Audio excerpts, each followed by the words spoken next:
Shop. Me Mutton Shop Gamer. Me do impression of character from game me play this week. What game me play? The Neverhood Chronicles, requested by fan. You never heard of Neverhood Chronicles? Me never heard of Neverhood Chronicles. So we experienced this game for the first time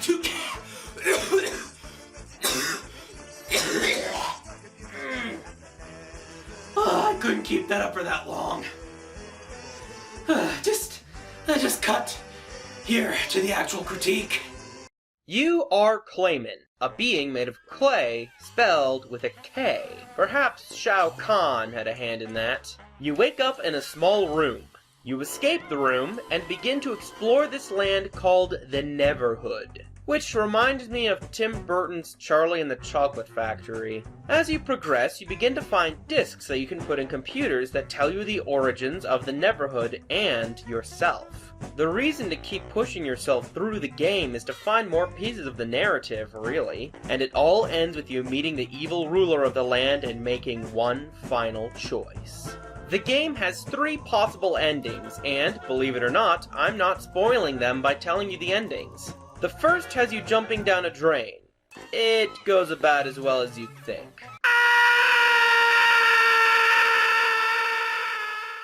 The other 2 don't happen until, like I said, the very end of the game.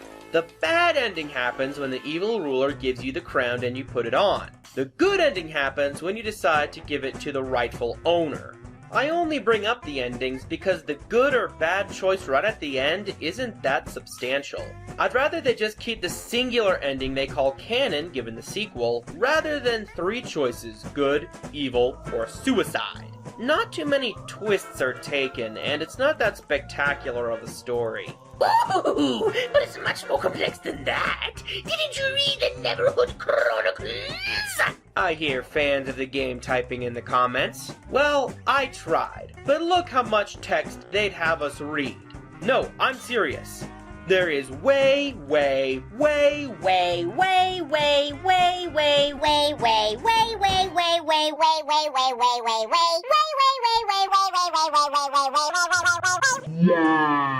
too much text to read.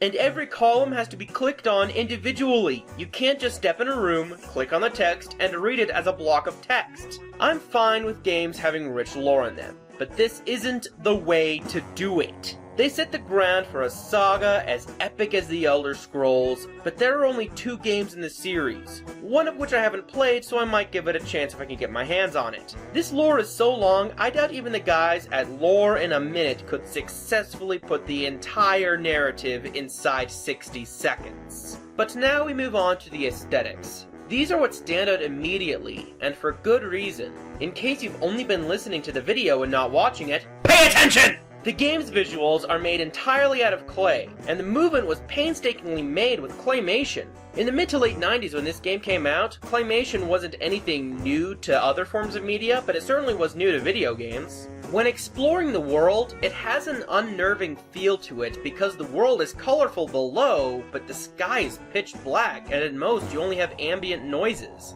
The music in the game is only played in cutscenes, puzzles, or side-scrolling areas. And the music is really good, even by today's standards. Heck, they released a soundtrack to the game. This is some of the best dang music I've heard in a video game in a long time. Seriously, this is one of the few games I've made a video about where I listened to the soundtrack while writing the script. The music doesn't interrupt the gameplay, but at the same time it's very memorable and well made. It's the very definition of good video game music. I seriously recommend getting the soundtrack to the game and putting it on your iPod or whatever it is you use to listen to music. It has a very comedic tone to it, which, once again, is in stark contrast to the world itself, and it lightens the mood. Although the loop can drain on you when you're in some of the longer puzzles. Getting back to visuals, during this time period, most games either existed in early 3D rendering or 2D pixel art. This game pulled a Mortal Kombat and had the models based on real life, but rather than trying to make the characters seem realistic, the characters still have subtle, unrealistic movements found in claymation. This allows for more creative animations than in real life. but everything on the screen still feels like it has some form of weight because it's all in 3D visuals. The color palette of the clay used is also very well done. Since they were published by DreamWorks Interactive, they could have gotten rich, vibrant colors and put them all over the game. But they stuck with duller colors and materials someone would be more likely to find at an inexpensive arts and crafts store downtown. Personally, I think this really works for the game. I'm guessing that the visuals appeal to me so much because everything looks like it was made by an elementary school student, but it's animated with professional levels of work. Everything about the timing and style of animation is so well done, especially the slapstick. However, and I blame this simply on the technology of the time, it does look a little choppy.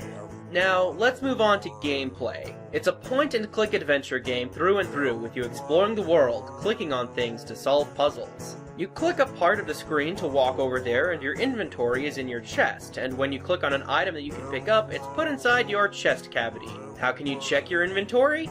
You don't. You can't double-check to make sure you got something crucial for your progression. I don't know if you consider this a good thing or a bad thing, but it confused me going in.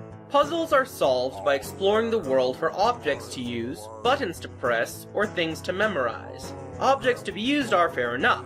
That's done quite a bit in adventure games, but do you remember how I said you had to collect discs to learn the basics of the story? Well, you need all of the discs to beat the game, and that incredibly lengthy hallway has a disc at the end. So, like it or not, you have to walk all the way there over 30 screens, and then all the way back with no shortcuts.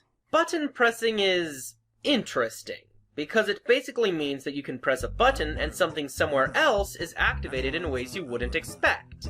It's interesting, but why would you make it so you can unclick certain things from happening even when there's nothing to go back to if you unclick the button? And lastly, memorization puzzles. Look, I know this game is old, but that's no excuse. Memorization puzzles are dull and tedious. And it's even worse if the subject is randomized every game, because then we can't use the guides we made ourselves. We have to make new guides if we want to play the game again. This doesn't add replay value, it adds frustration and boredom. When I complained about music getting old, I was referring directly to these long memorization sections. Some of the puzzles are difficult, and I had to look up the answers a couple times. And sometimes they just make you think outside the box entirely in a way that, yeah, they taught you about it, but it was at the start of the game and you never had to use it until the very end. Strictly speaking, the gameplay is just not good, and I shouldn't like the game. It is very much style over substance.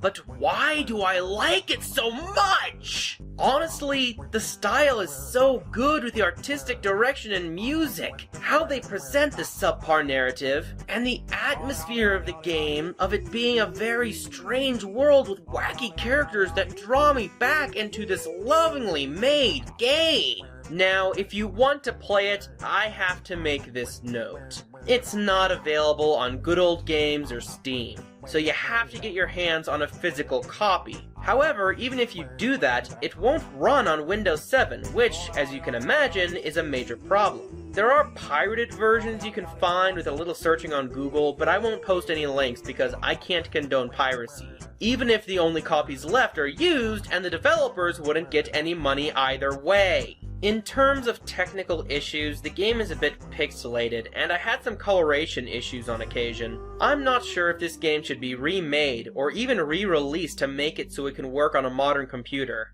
But if the party that currently holds the license to this franchise is considering it, then I can only ask. Developers, please take my ideas! First up, if you're going to remake the game, do not use computer animation for gameplay. You must use claymation.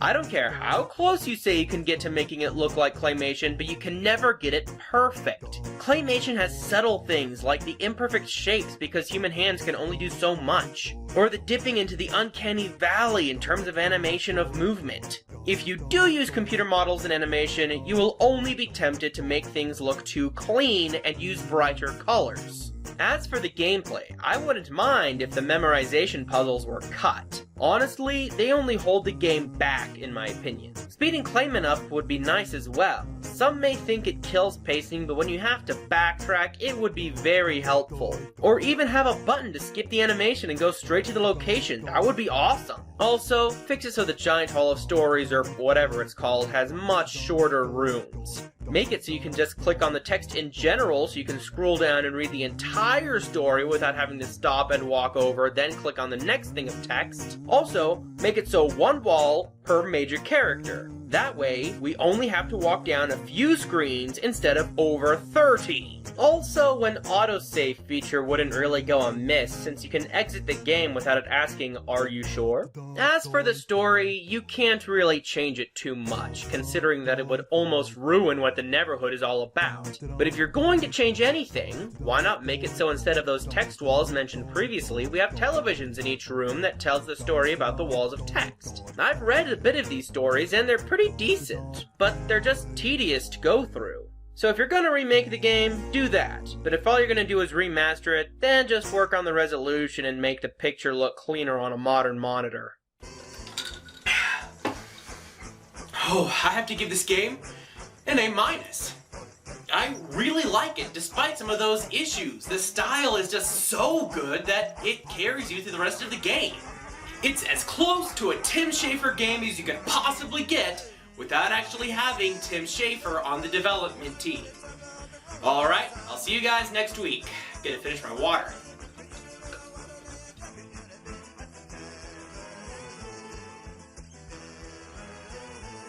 Hey, if you liked my video, then why not throw me a like, a comment, and subscribe to my channel. And while you're commenting, suggest a game for me to critique sometime later.